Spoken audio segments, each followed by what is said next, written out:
Are you the kind of person who will spend big money on a knife, but then you're afraid to use it? We're going to explore that topic and more on today's episode of Knife AQ, episode 198, where I answer all your questions, sharp or dull. Let's get into it.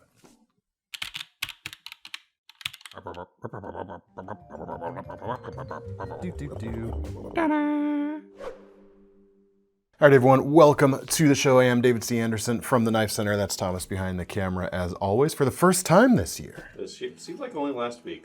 Yeah. Technically, we've had a video this year, but we filmed it last year already. So this is the first filmed video of 2025. Interesting. What we do with this series is we answer your questions. We get those questions from the comment section below these videos. So if you have a question and you think it may merit inclusion in a future episode, the comments section is where you ought to leave it. First question today is from Gerald Roberts. My brother gifted me a Benchmade Mini Barrage for Christmas. I have many knives, but nothing over the $50 mark. Any advice on getting over the fear of using what I consider a ridiculously expensive knife? Sure. Now, all kidding aside, congratulations on your knife. They are quite a very useful knife pattern. I've got the blue Rich Light version right here, which I happen to really like. The color combination and Rich Light feels really good.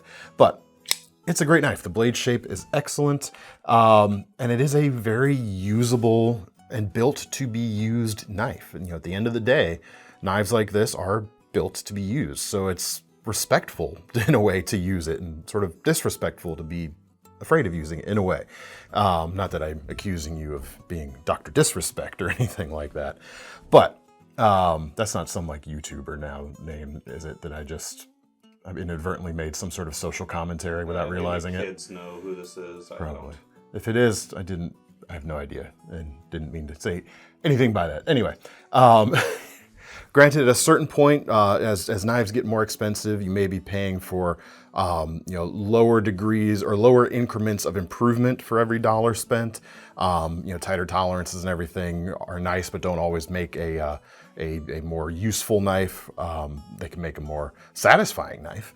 And ultimately, buying something that's satisfying to use can be worth a few extra dollars. And for you didn't even have to pay for it. Enjoy it, enjoy the extra degrees of niceness that the knife brings. And respect it by using it in a way. And I also wanted to call out one more comment. Someone replied to you in our comment section. Lawyer boy Leslie said, lifetime warranty, use it. It's a great point. You don't have to, if you're worried about like messing it up, you got Benchmade's Life Sharp service to keep things in tip-top shape and even sharpen for you if you get in a pinch. There you go. I hope that helps. And Merry Christmas, Happy New Year. But here's where I throw things to the comment section. Where do you guys fall on this, philosophical, might be too strong of a word, but this philosophical divide or conundrum? Are you hesitant to use your more expensive knives? I know for me personally, there's certain things I might not smile at using my Sebenza for, but it's made to work. But then again, for me at least, if you're using a knife on something that you're using a disposable knife because it's really gonna muck up the knife and you're not gonna damage your more expensive knife, maybe you shouldn't be using a knife in the first place. Therefore, a cheap knife is fine or a disposable knife is fine. I don't know. Let me know where you guys fall. Let me know your thoughts down in the comments. Next question is from Mark Bernard. Hey, DCA and team. First of all, Happy New Year. Thank you. I have a question for one of your FAQ videos. This is the place. This is one of them. I'm going on a trip to Africa in 2025, and I'm looking for the perfect mid-sized 5 to 7 inch survival knife to bring with me as a one-tool option. The issue I'm having in finding the right one is that I'm left-handed. Most carry options like leather sheaths are always made for right-hand carriers. Do you have any suggestions? Best wishes from Switzerland, Mark. Sure, I got a few suggestions for you, and thankfully there's a ton of options, sheath-wise, that you don't have to, feel like you're restricting yourself at all. I am going to stick to something closer to the 7-inch size of things for you, just because there's things in that range from that 5 to 7 inch on the low end or the high end size-wise. They can be great, as long as you're comfortable carrying a bigger knife. You can check out these. More on that in a moment. The first thing that it's almost, you're daring me not to suggest this in a way, is the RMJ Tactical Combat Africa. Going to Africa, it's the Combat Africa. It's a 7-inch carbon steel blade. It's kind of a bit of a do-it-all sort of thing. Obviously, it has got a bit of a combat tactical influence from RMJ Tactical Combat Africa. This is an expensive knife, however. It's $425. I'll have some more affordable options for you here in a second. This version right here has got KnifeCenter exclusive black and orange, but we've got a couple other colors in stock as we're filming this. It points the blade forward a little bit. You've got 80 CRV2 steel, nice tough carbon steel on this bad boy. Hollow grind on this knife, which some may prefer a flat grind to give you a little more toughness than the thinner edged hollow grind can give, but this is still going to be a pretty durable fellow. And the sheath is right here. It is Kydex. It comes with a retention strap right here. It is set up for cross draw carry currently, left side, but all of this stuff is easily removed, switched around to the opposite side carry, and it should be, I haven't actually checked to confirm, the hole patterns on here, I believe, yes, they are Tech Lock compatible, so a Blade Tech Lock can be another great attachment for your belt option if you don't like what is on it right out of the box. But really awesome knife, and yeah, it's a really awesome knife. Two things that you could kind of consider, more affordable alternatives to that knife. Again, on the 7-inch side, the Becker BK7 is a classic option. It's about $134, made in the USA. 7-inch blade, 1095 CV carbon steel, 3/16 of an inch thick. It's similar to the Combat Africa. It's got combat knife vibes, but it is a pretty versatile thing. You might be able to do some light chopping with it, nothing like super heavy, but it's gonna get the job done, and it's balanced enough to get the smaller stuff done too. And I don't know what you're doing in Africa, you didn't actually mention it, so you can only postulate what you're gonna be getting your blade into down there, but big game, if that's at all what you're doing, not gonna have too much of a problem there. If you want something smaller, check out the BK10. It's about a 5.5-inch blade, not quite as pointy as this, but otherwise pretty similar. If you want something on the shorter end of things, go with that. And that brings up an important point. Again, you don't mention what you're doing. If you're gonna be near your pack or your vehicle all the time, the extra size might not be a problem, but if you think you might get a little tired of carrying the bigger knife or just find it more convenient to carry the slightly smaller knife, if you're going out and getting into things on your belt, go with the BK10 instead. Classic competitor, actually kind of a classic matchup right now, BK7 versus the SE6, about a 6.5-inch blade on the SE6, 1095 carbon steel here, full flat ground on a drop point blade, maybe slightly more versatile than the BK7 in terms of its blade shape, but isn't quite going to hit as hard if you like to do some light chopping with it. The BK7 will do a little more there, and the BK7 arguably might pierce just a little bit better too. We're talking small degrees of difference here. They're both excellent. If you do go with the SE6, I would recommend going with one of the contoured handle versions. There are G10 or Micarta available with this contoured shape. This is running about $150 for this G10 version right here. The flat scaled versions are fine too, but the contoured is just so much better, and it's not really that much of a price premium either. Oh, we got to talk about sheaths, as you mentioned.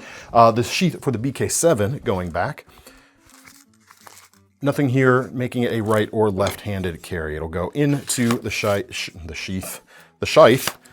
Either way, no problem. You got a retention strap here to keep it secure. Pocket on the front, which is a nice thing as well to store some extra bits if you want. Simple belt attachment or molly at the back. SE6 sheath is injection molded. Clicks in like Kydex. It comes with this belt clip right here, which can, again, be attached to either side of the knife, no problem. And a Tech Lock will also work just as fine. One more to take a look at that is, again, kind of a similar thing. I just wanted an excuse to show off all of these together. The Hogue EXF01. Bit of a mouthful, but here it is. A little bit of an upgrade to the Becker and the SE, but not quite as pricey as the RMJ. It sits somewhere in the middle. This is about $252 right now.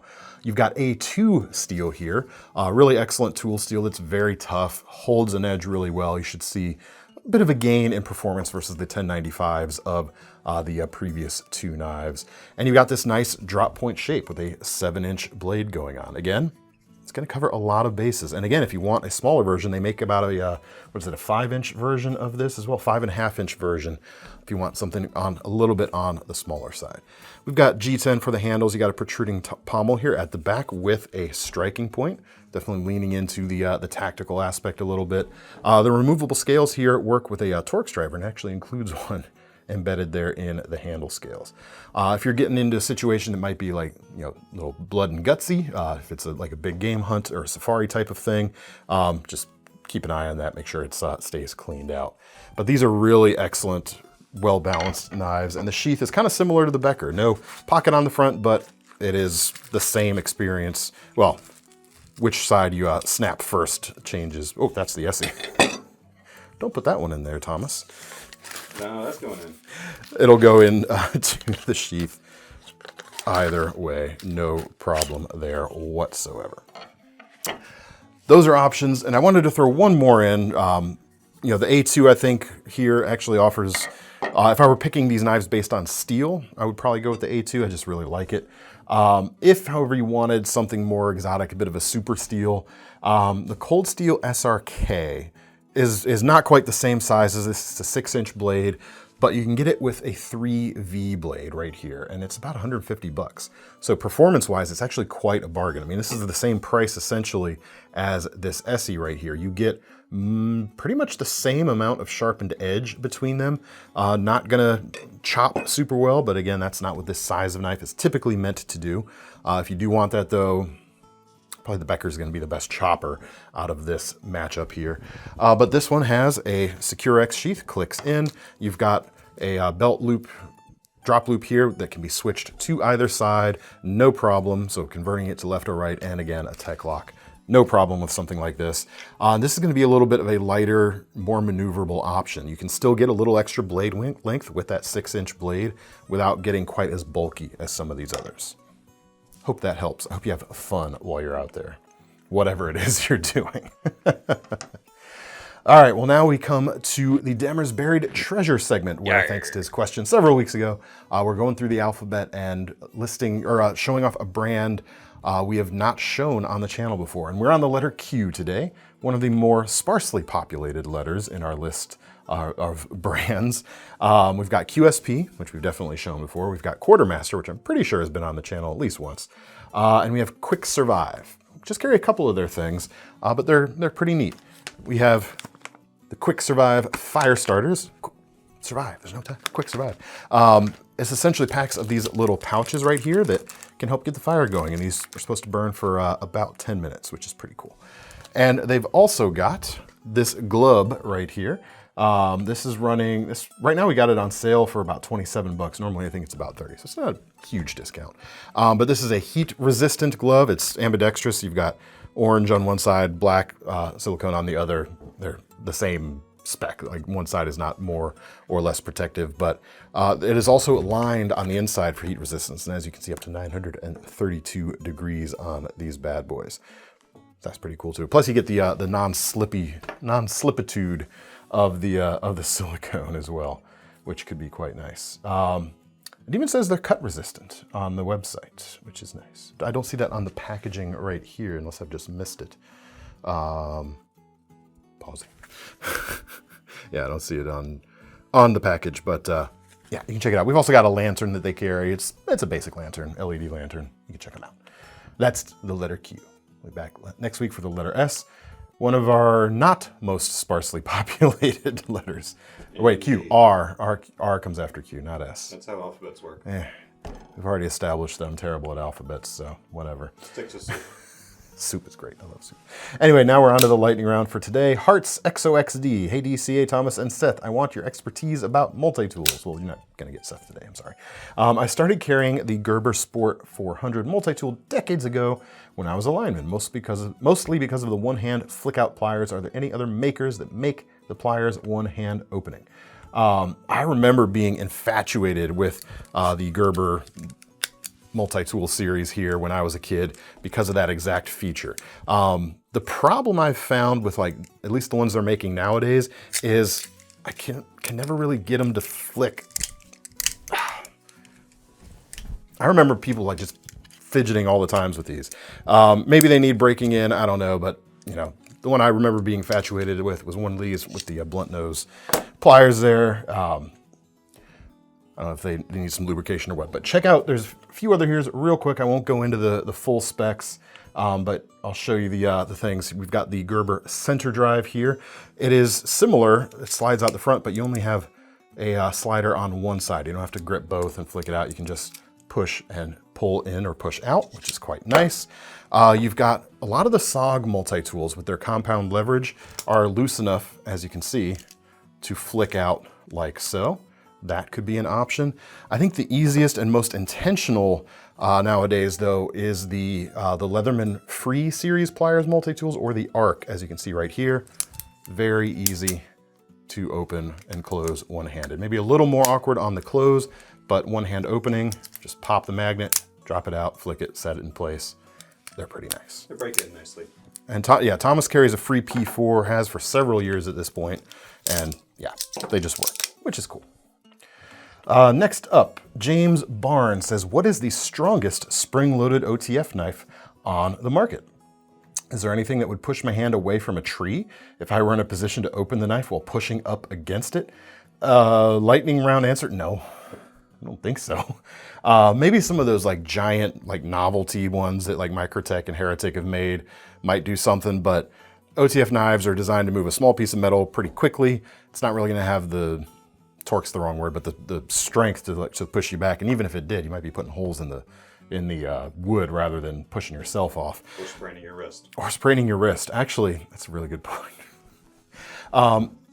That aside, the typically as a genre, like the strongest spring-loaded OTFs are the single action OTFs like this Heretic Hydra, which fires really nicely.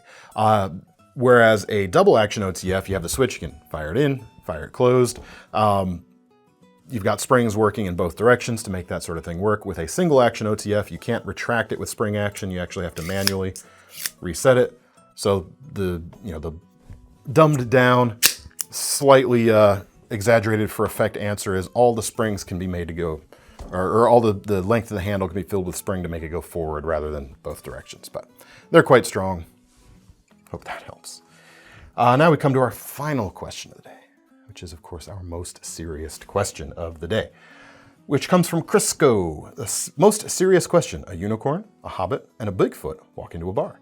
Which one is carrying a reverse tanto? Most serious answer: none of them, because there's no such thing as a reverse tanto.